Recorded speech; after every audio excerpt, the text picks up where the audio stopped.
septembre, je pense qu'elle va être trop chargée notre réunion, mais on peut en mettre Non, une mais fin octobre. pas sur une Oui. réunion, mais Si, tu vois, réactualiser le plan. faut pas la faire en même temps que le plan de culture. Non, Il faut la faire fin octobre, il faut la faire bah avant oui, l'hiver. le plan de culture, il faut. Voilà, d'abord je vais vous faire raconter pour, l'histoire du Moulin Vert, donc, qui se situe à Vénissieux, donc quartier du Moulin à Vent. Voilà, donc c'est un jardin qui a été créé en 2018 à l'initiative des habitants. Et du coup, c'est la mairie, par la suite, qui a décidé de partager un terrain qui était mis à disposition par la ville en deux, donc pour faire une partie qui servirait à faire un parc aux chiens, et puis l'autre partie donc, pour le jardin partagé.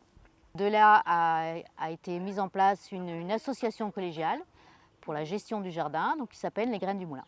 Et également un bac à compost pour que les habitants du quartier puissent déposer leurs déchets.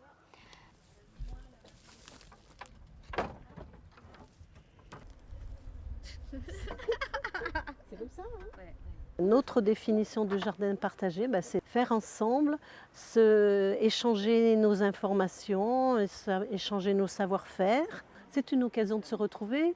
On est des personnes du quartier, essentiellement des femmes.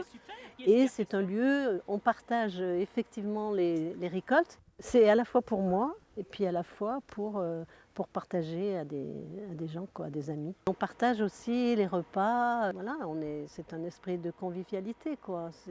C'est pas uniquement jardiner pour jardiner, quoi. C'est un lieu d'échange, de connaissances. Moi, j'aurais pas connu toutes ces personnes, alors que j'habite pas très loin, mais je les aurais pas connues, toutes ces personnes. Alors moi, je me suis engagée dans ce jardin partagé parce que j'ai besoin d'être avec les plantes, que je sois à la campagne ou en ville. Et en ville, je crois qu'il faut vraiment les développer, quoi. C'est pas possible tout ce béton. Je pense que les voisins là, ils sont ravis d'avoir cet espace. Hein. Ouais, c'est ça. Ouais, c'est ça. Hein. Ah oui, il faut développer ça. Oui, c'est primordial. À partir de 2020, on a un petit groupe de jardiniers à participer à des séances participatives avec l'association Passe Jardin. Ça nous a permis de développer un peu notre réflexion sur la biodiversité et également une plantation de 60 petits arbustes dans l'idée de créer une haie. Dans ce projet de biodiversité, on a été accompagné par les espèces per million qui nous ont aidés à repérer les espèces, à observer. Ce travail de groupe aboutit sur un chantier collectif avec la création d'une mare dans le jardin. Et vraiment, ça a été un moment magique de voir tout ce monde arriver avec sa bonne volonté, avec ses outils, en ayant froid.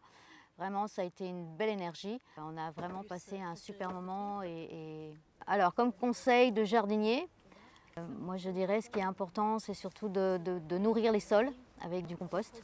Autre conseil que nous aussi on trouve important, c'est de ne pas hésiter à pailler beaucoup, ce qui permet de protéger la terre de la chaleur ou du froid en hiver. Allez, on va pailler.